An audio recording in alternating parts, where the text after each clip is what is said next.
A case of too much rain, too fast, the flooding.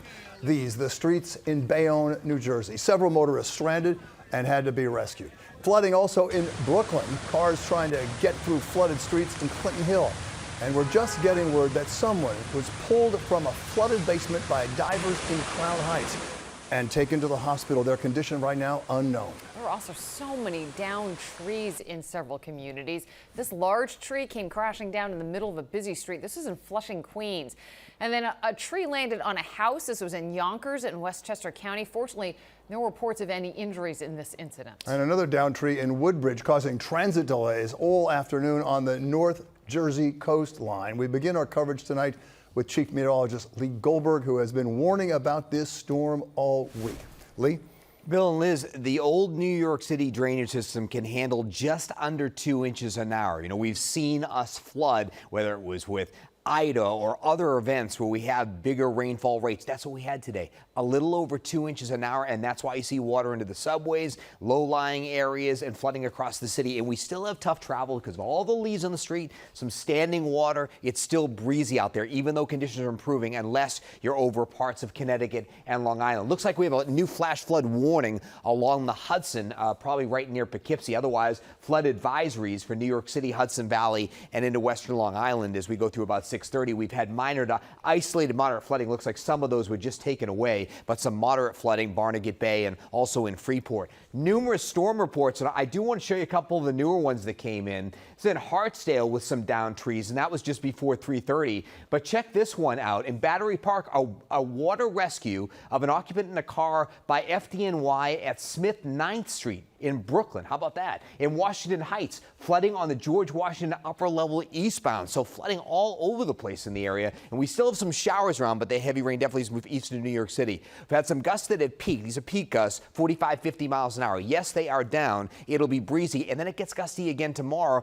with winds that maybe are almost as strong, especially inland. We've had 2-inch rainfall, even 2.5 inches in White Plains. I got a Butler, New Jersey amount that was 3 inches. Notice City West, quiet. Even Nassau's quieted down. It's Fairfield County into Suffolk County right now. So places like Coram, over to the Hamptons, up to Riverhead, then across the Sound, Bridgeport, gusty winds and a heavy downpour, and over to Easton and Monroe, and then up through Pine Plains, more moderate showers right now. So the next couple of hours we'll deal with that east of the city. Still have your umbrella for showers through the first part of the night, and then we'll start to dry out later on.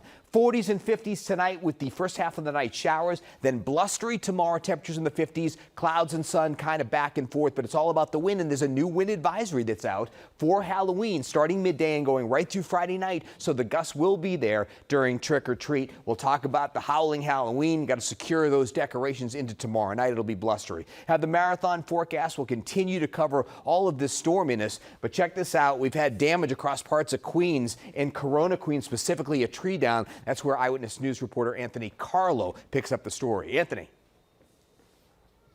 Well, Lee, speaking of Halloween, it's a scary night for drivers out here. We're on 47th Avenue, and as you can see, yeah, it's not looking too good. A tree on top of a car blocking the road here between 104th and 108th Streets. We do want to get right to some video that showed you the moment that a strong gust of wind ripped this tree right out of the ground, toppling it onto this brand new Jeep Cherokee. The owner of that car, he parked around the corner from where he lives here in Corona and was about to head out to run some errands with the kids when he stumbled upon tree branches wedged on top of the roof rack of his brand new vehicle.